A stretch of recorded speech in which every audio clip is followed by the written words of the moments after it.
नमस्कार दोस्तों, आज मैं आपको व्रत में सुनी जाने वाली गणेश भगवान की कहानी सुनाने जा रही हूँ। प्रेम से बोलिए गणेश भगवान की जय हो। एक समय की बात है, एक गांव में एक किसान रहता था। उसकी दो बेटियां थीं, कमला और बिमला। कमला की शादी अमीर परिवार में हुई थी, पर बिमला की शादी गरीब परिवार में हुई थी। अमीर होने के कारण कमला घमंडी हो गई थी। उसने बिमला को अपने घर काम पर रख लिया। बिमला उसके घर का सारा काम करती और बदले में कमला उसे बचा हुआ खाना दे देती थी। बिमला सीधी साधी थी, नेम धर्म से रहती थी। बिमला गणेश भगवान का नित्य नियम निभाती थी। वह जो भी खाना लाती उसको पहले गणेश भगवान को भोग लगाती, उसके बाद ही वह खाती या अपने परिवार को देती। एक दिन कमला के घर में खाना नहीं बचा। बिमला ने जंगल से कुछ आंवले तोड़े, उसे उबालकर उसने पहले गणेश भगवान को भोग लगाया। फिर बचा हुआ आंवला खाकर सो गई। उसी रात गणेश भगवान ने उसकी भक्ति की परीक्षा लेनी चाहिए। उन्होंने एक बूढ़ी औरत का भेष बनाकर बिमला के घर का दरवाजा खटखटाने लगे। बिमला ने उठकर दरवाजा खोला तो देखा एक बुढ़िया खड़ी है।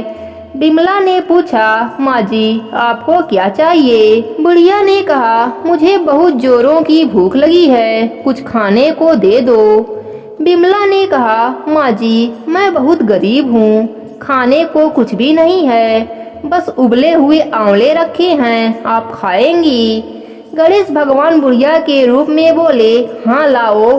तब बिमला ने भोग में चढ़ाए हुए आंवले बुढ़िया को खाने को दे दिया। खाने के बाद बुढ़िया माई घर जाने में असमर्था दिखाई। तब बिमला बोली, आप चिंता ना कीजिए, आज आप यहीं सो जाइए, कल सवेरा होते ही चले जाइएगा। बुढ़िया माई वहीं सो गईं।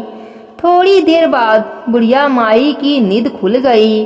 उसने कहा, बेटी मेरा पेट खराब हो गया है। बिमला ने कहा, आप अंधेरे में कहाँ जाएंगी, यहीं किसी कोने में निपट लीजिए और अपना हाथ मेरे बालों में पोंछ लीजिए, सुबह उठकर मैं साफ कर लूंगी। बुढ़िया माई ने वैसा ही किया। जब सुबह हुई तो बुढ़िया माई वहाँ नहीं थी। बिमला को लगा शायद मैंने सपना देखा होगा। ऐसा सोचकर वह नहाने के लिए तालाब की ओर चली।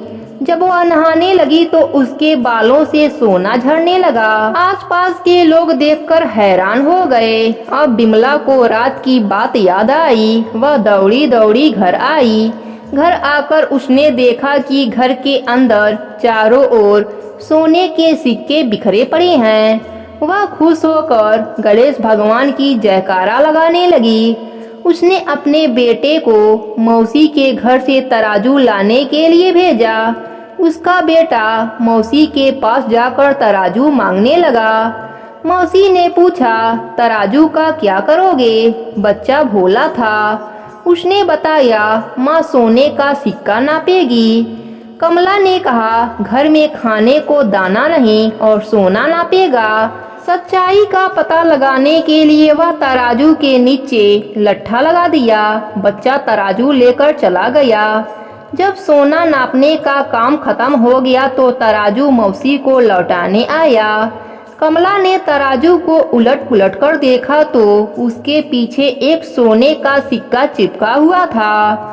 वह हैरान रह गई और उसे विश्वास हो गया कि बिमला बहुत ही धनी हो गई है, इसलिए काम पर भी नहीं आई। वह दौड़ी दौड़ी बहन के घर पहुंची और उससे पूछा, तुम्हारे पास इतना धन कहाँ से आया? बिमला सरल स्वभाव की थी। उसने सारी बातें अपने बहन को बता दिया। कमला को लालच आ गया। कमला लालच बस गणेश भगवान का नित्य नियम निभाने लगी और रोज जंगली आंवले का गणेश भगवान को भोग लगाने लगी। एक दिन गणेश भगवान उसे सबक सिखाने के लिए बूढ़ी औरत का भेष धरकर उसके घर गए। वह बुढ़िया माई को बैठाकर वही उबला हुआ आंवला दिया। आंवला खाकर बुढ़िया माई का पेट खराब हो गया। उसने कमला के सारे घर को गंदा कर दिया। जब सुबह कमला की नींद खुली तो उसने देखा सारा घर गंदगी से भर गया है और बदबू कर रहा है। कमला गंदगी को साफ करने लगी, पर गंदगी बढ़ती ही जा रही थी। वह परेशान होकर बिमला के घर गई। उसने बिमला को सारी बात बताई। बिमला ने कहा, तुम्हारे पास खाने का इतना सामान था, फिर भी तुमने उबले हुए आंवले गणेश भगवान को खिलाए। इसी कारण गणेश भगवान का कोप तुम पर हुआ है। कमला को अपनी गलती का एहसास हो गया। वह गणेश भगवान से क्षमा मांगने लगी। गणेश भगवान ने उसको माफ कर दिया और अपनी माया समेट ली। हे गणेश जी महाराज, जैसे आपने बिमला पर अपनी कृपा करी, वैसे ही अपने सभी भक्तों पर अपनी कृपा बना के रखना। कहानी अधूरी हो तो पूरी करना, पूरी हो तो मान रखना। प्रेम से बोलिए गणेश भगवान की जय हो।